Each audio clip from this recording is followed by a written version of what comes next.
Always love singing with you. Well done. Hope God is honored by all of that.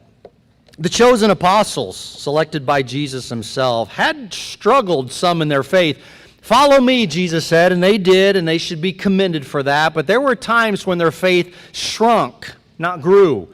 Truly you are the Son of God. When Jesus got back into the boat after walking on the water, there they had it. But at other times he challenged them and asked them individually or corporately, what has happened to your faith? Why such little faith? But don't count them out. They're a work in progress. Sometimes slow to understand what he is teaching, what he is saying. Slow to put confidence in him, but they're still growing. And once in a while, it's like they get it. They get it. Like what happens in Matthew chapter 16, beginning in verse 13. When Jesus came to the region of Caesarea Philippi, he asked his disciples, who do people say the Son of Man is? They replied, some say John the Baptist, others say Elijah, still others Jeremiah or one of the prophets. Caesarea Philippi, their location, it's as good a spot as any, I suppose, for Jesus to right now ask them a question that does hit them pretty hard, I guess. What do you hear? What do you think about what you hear? Who do people say I am? And he says, the Son of Man. Jesus loves that title. Maybe it's a mixture of humility and divinity. It is prophecy fulfilled. It's the Daniel vision come in human skin. They say who they've heard. Maybe there's more than just those. Maybe that's the most popular ones. Maybe there's some that aren't flattering to Jesus, but here's what they say. But Jesus doesn't leave it there. He pushes farther. He goes deeper. He makes it personal. But what about you? He asked. Who do you say I am? Simon Peter answered, you are the Messiah, the Son of the living God. Does this surprise anybody who's familiar with the Scriptures that Peter is the one who speaks up? Speaks first, speaks loudest, speaks for everyone else. You're the Messiah. You're the Son of God. Wish I could have been there. I wish I could have heard it. To hear not his words, I hear his words, but the tone of his voice. To see his facial expression when he says it. To hear the vibrato in his vocal cords. The conviction of his heart coming out in his words. I wish I could have seen it, heard it. I also wish I could have seen Jesus as he heard it and felt it. I wonder if he wasn't cracking a smile, lighting up with his face. I wonder if he wasn't slightly shaking his head or even putting a hand on Peter's shoulder like a father would do with a good grip saying, yes, young man, yes. But you don't need facial expressions or hand gestures. Jesus speaks for himself. Verse 17, Jesus replied, blessed are you, Simon, son of Jonah, for this was not revealed to you by flesh and blood, but by my Father in heaven. Way to go, Peter. You did it. You nailed it. You got it. It's right. It's true. But you are not the originator of that truth, Peter. This truth is otherworldly. It started with my Father in heaven. It didn't begin here on this blue-green marble flying through space. It came from the heavenly realms. So even though you got it right, you didn't learn it from some guy on the street who's been talking. This is bigger than you, Peter. This is true before any of you were born. It's larger than life itself. It's foundational, this truth. It's every other experience in life is built on this one. God is orchestrating all of this, but well done in recognizing the truth of it all. Oh, and let me tell you another thing. Even though this truth is the cornerstone of all truths, let me tell you the part you will play in this. Verse 18. And I tell you that you are Peter, and on this rock I will build my church, and the gates of Hades will not overcome it. And I'll give you the keys of the kingdom of heaven, so that whatever you bind on earth will be bound in heaven, and whatever you loose on earth will be loosed in heaven. And then he ordered his disciples not to tell anyone that he was the Messiah. Simon, son of Jonah, called Peter by Jesus. He's the one that gave him that name, if you know John's gospel. Peter, or stone, if you prefer, will be a force to deal with in the future, but Peter doesn't know that yet. He doesn't know his future, but Jesus does. So this stone or pebble or rock is going to be bigger and stronger and more important than anything else that he can imagine.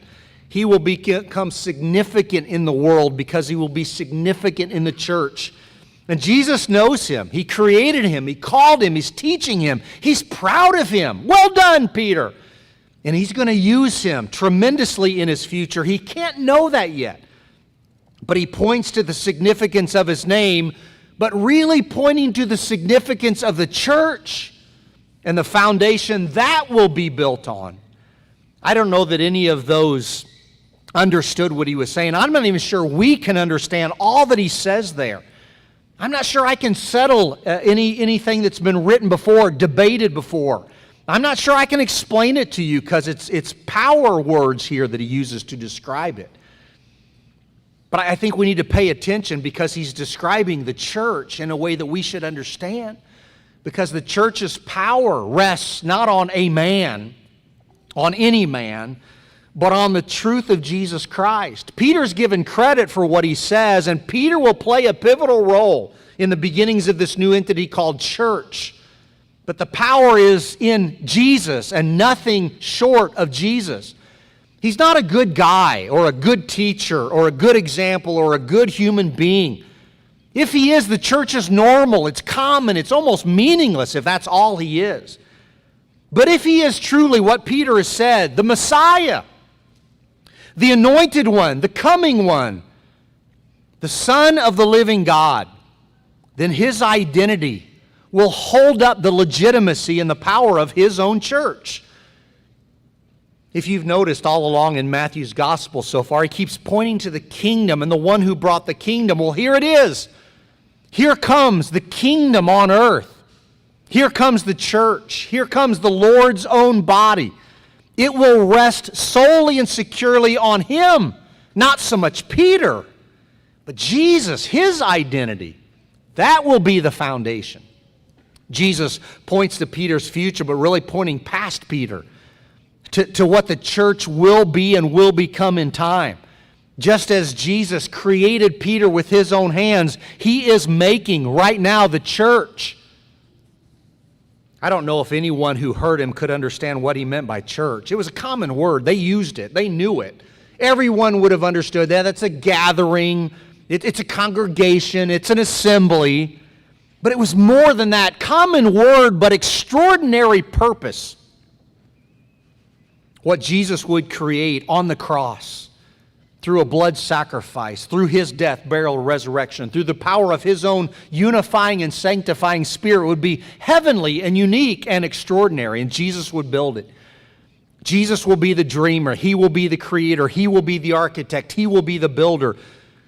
The word may have been ordinary, but Jesus would first build with these men, with the apostles, with those disciples, this not building, a movement, a transforming living organism, and it would be incredible. And even before it came to be, Jesus points to it, the nature of it, the preeminence of it, the power of it at the same time. And these first apostles would build something, but they were really being built into something that even Satan himself could not stand against. Hades and death could not break it. Nothing could stand against the power of that church. He says these words, keys of the kingdom, and you read that. Barclay said maybe what he's saying is, Peter, you're going to have this grave and heavy responsibility laid on you. You're going to make these decisions which will affect the welfare of the whole church. You'll be the guide, the director in those early years of that infant church, and the decisions you'll make will be so important they'll affect the souls of men in time and eternity. He uses words like gates of Hades, Hades, where the dead go. Death is a powerful gatekeeper, and no man can stand against death. No man. Except Jesus, who is more than a man. He's the only one who has conquered death for himself and for others. And it's this same Peter who in Acts 2 will say to his audience, you crucified Jesus, but God raised him up. You remember that? And he says, because it was impossible for death to keep its hold on him, on Jesus. Jesus will be the only one who really, really defeats death, and nobody can defeat death except through Jesus. It will follow then that the church will be established, the assembly of the people, the congregation of the Lord's called, and death cannot stand against that. The final victory, once the story has been told, will be given to the people of God. Even when it looks like death keeps winning, death cannot hold down or enslave Christians in the end. The church will have power against the forces of evil. Jesus will give a gift to these disciples and say, you can unlock the mysteries of the kingdom of heaven. You have it. I'm giving it to you. You will have authority that I have on earth through the church. And as they will labor on earth, their work will be felt in heaven. It will reverberate in heaven. What happens here, it's like it's happening there as they work here to populate what is there. So the kingdom work will be resulting in heaven's gifts. The authority they will be given them by the Lord of heaven himself. So for now, these apostles are to keep quiet about all of this. I know they're working, binding, loosing. It's happening in heaven too, but be quiet for a time. The plan is precise. The timing is coming, but not yet. It's counterproductive to start talking. Not yet.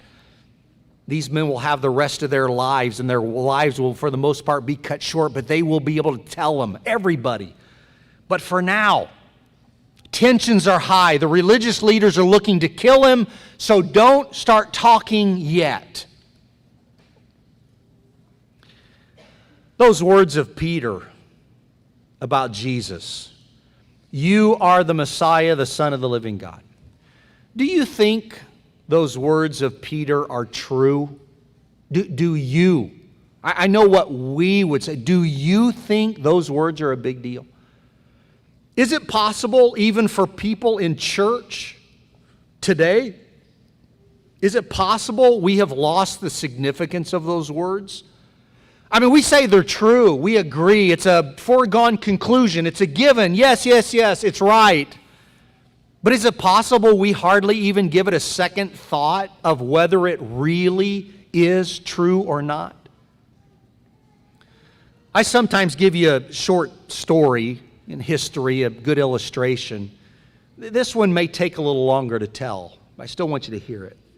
Last month, I suspect you did what I did, and we remembered the 20-year anniversary of 9/11. If you were old enough to remember it, how could you ever forget it? And it rolled around again, this time 20 years since it happened. And do you remember what happened that day? Do you know the stories of the tragedies and the victories? Do you know some of the stories that still ring with us? There's one I don't know you've heard of, but I want to tell you for the first time, or maybe remind you. This is a story of Tanya Head. Have you heard the story of Tanya Head? Prime did a documentary on her if you want to watch it. Tanya survived that day in the South Tower, but lost the love of her life. His name was Dave. She'd said goodbye to Dave just before 8:30 a.m., talking to him on the phone. He wanted to go get coffee. She said, I'm about to go into a meeting, so I don't have time, but I love you, and I'll talk to you later. And that's the last time she ever spoke to him. On the 5th anniversary of 9/11, she told an interviewer she hated doing these anniversary events, but she did it for Dave. She remembered first meeting him when he stole her cab in New York City. That's why she kept a toy car, a yellow cab, with her to remind herself of him. She survived the day and carried survivor's guilt with her like all the others who came out of the tower. She wondered, why did I survive when all the others died? She was part of the early survivors support groups that sprung up. She was very strong and helped so many people. She was in all this pain, though, of her own story, having to deal with it. And the words she posted online reveal the depth of her pain from the vivid memories that still haunted her. She wrote, the plane hit, killing everyone but a few of us, and I had to crawl over debris and body parts and dead people. Her story was riveting. She told it in live interviews and to people in personal exchanges. She remembers first seeing the flames coming out of the other tower when the plane hit there, and started immediately thinking about Dave and what floor he was on, if he was okay. She remembers seeing the woman, hearing her scream in their tower, there's another plane coming, there's another plane coming, and it hit. She said, the first thing I felt was the air sucked out of my lungs. I remember flying through the air. I remember very well the pain of hitting the wall. And then I remember the warmth from the explosion. and then I passed out. From her memory, she said, my back was on fire, my arm, I was smelling my own skin burning. I remember the man with the red bandana. Maybe you've heard of him. He had some type of cloth with him. He used it to put the flames out, and he hugged me, and he said, just stay awake, help is coming. That man was Wells Crowther, if you know, known as the man with the red bandana. He helped others survive, but he died himself when that tower collapsed. We'll talk about him later. However, Tanya got out of the tower. She made it to the hospital, and she was there until Thanksgiving, and her recovery began. It was painful, but she did it. Her physical and emotional scars were starting to heal. And her story of survival helped as she told it to other people who were also scarred from their experiences, and those survivors then stuck together. They healed together. There was Jerry, the survivor and co-founder of the World Trade Center Survivors Network, and he got to know Tanya as they worked together through that network, and he helped other survivors as she did, and she took on more and more roles, more projects, told her story more often, helped survivors through these different avenues, became a face for all of them to the media. You can see footage of her if you go back and look as she meets Governor Pataki and Mayor Giuliani, and she leads them and other political leaders on this tour of Ground Zero when they were still working and digging, and not everybody could get down there, but they let the survivors at times. Tanya became famous, her picture plastered in the papers, and you might see her online or maybe in the news feeds. One paper said, an amazing woman and her smile, because she had this drawing personality, as her friends said, loved to laugh, inspired many through her amazing story. Tanya became best friends with Linda, another survivor, and they bonded over their shared experiences, and they helped each other through it. Tanya was asked even to speak at the church. Remember the Crowthers, the man with the red bandana? At their church, they were dedicating this sculpture as like a phoenix coming out of the flames. Wells, the man in the red bandana, you got to go look him up. He's incredible. He saved these people in Tower 2, and anything above the wreckage site where the plane plowed into the tower, most people above that died, but those who were able to get to that one staircase, the only one that was working, were able to survive. And so he was the one who said, it's over here, it's over here. He died when he wanted to go back up and keep going back up. He did make it down. He was at the bottom talking to the other firefighters, and that's where he found his body. Tanya wrote something out. She couldn't tell it at the church service. She felt awkward, but they read it. Her friend read it for her. And she kept telling her story in intensive therapy sessions. She recorded, and it's live. Where you can hear it. But she describes how her assistant was decapitated, how everyone around her was burned, and she kept reliving the story over and over. She described how her arm was completely severed except for this one hanging piece of skin, and so she tucked her own arm into her own coat so she could save it, and she did save it. She spoke of the fireman who carried her to safety down on the street below just as the second tower was collapsing. An incredible, incredible story, powerful story. Everyone admired her for her story and that she survived. The only problem was it wasn't true. None of it was true. It didn't happen. A couple of the survivors early on started having these weird feelings about what she was saying. Like she talked so much about Dave, but never produced a picture, never showed anybody what he looked like. This one survivor started one night before he went to bed looking on the internet for Dave and found plenty of information about Dave. He was real. He died in the tower. It's true. But not one story of Dave talked about Tanya or any girlfriend, fiance, or wife. It was really when the New York Times started doing a story about Tanya that the whole thing started to unravel, and it became obvious pretty quick to Tanya. They repeatedly tried to interview, but she kept putting them off. Her friends were protecting her, still believing her, like, stay away from her. The reporters had these questions, though. Where did Tanya live? Did she work for Merrill Lynch? Where was she on 9/11? What hospital was she hospitalized in? No records of anything to support her story. Even her good friend Linda, her closest friend, asked Tanya, still believing her, but begging her by this time, Tanya, just give me one piece of evidence I can take to the paper and prove your story. Tell me the name. I know. Tell me the name of the firefighter who carried you to safety. You've told me 1,000,000 times. What's his name? But Tanya just wouldn't. It all started coming out. She didn't know Dave. She must have done her homework on Dave. She knew the story, but Dave never met Tanya. She didn't work at Merrill Lynch. No record of her in the company ever. She wasn't in the towers that day, probably wasn't even in the U.S. on 9/11 either. She was from Barcelona, Spain, from a good family, probably on break from her schooling there, ready to get her degree. Her name wasn't even Tanya Head. It was Alicia Esteve. The only thing that came close to being true was something about that arm. She was in a car accident. In the car accident, her arm was severed completely. The doctor sewed it back on. She still has the scar on her arm. But beyond the scar, the whole rest of the story is completely made up. She's an all-out fraud. And when the Times finally published the article in the paper, everyone discovered this 6-year deception. They learned the truth.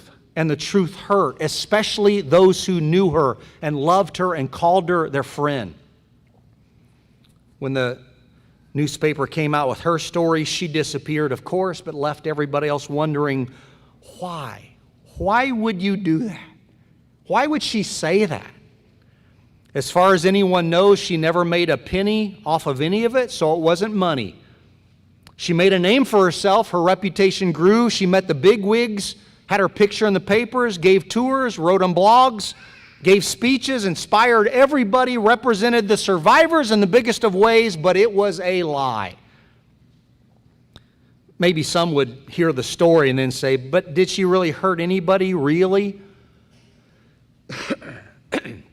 But if you listen to those who knew her, one said she was the best liar I ever met.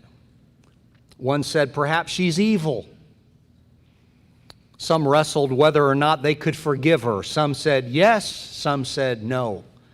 Linda, her best friend, said, Tanya was my sign that God was there that day. I felt like God had protected her. Well, God's protected her, so He's protecting me also because she beat the odds that day. She beat all the odds that day. So to take that away from me, the sign that God was there that day, there's nothing that she could ever say to me or going forward that will ever change the pain and anger, and I'm sorry, but the hatred that I have for that woman right now. The documentary is called The Woman Who Wasn't There. You can watch it yourself. The woman who was front and center of all things 9/11 and the survivors wasn't even there. Not even who she claimed to be. So, is Jesus a fraud too? Is this whole Christianity thing and all this church stuff all made up? Is this a joke played on humans through all the generations? Is He the man who wasn't even there? The man who wasn't even God? Everyone gets to decide. Everyone needs to decide. Everyone has to decide. I've told you this before, but I'll tell you again, for the grandparents and the parents of Tony Gentry and Tony Gentry himself and his family, God's made it plain. We've read it for ourselves. We've experienced it. We believe the story. We believe the truth. He is real. And I will stand with anyone who stands with Peter and say to the world, if they want to hear it, say to the Lord Himself, you are the Christ. You are the Messiah, the Son of the living God. You know, it does matter what the truth is. It does matter if Tanya was in the towers or not. We are people who need to know what is a truth and what is a lie, especially when it is about life and death. And this is so much more about life and death than even Tanya's story or those who survived 9/11. You have to know, who can you trust? What is the truth? And is this person trustworthy or a fraud? Tanya Head is a fraud. Look up her story. Research yourself, but don't be fooled by her. She can't help you. She has lost herself. But Jesus Christ is the truth, and He is the way, and He is the life.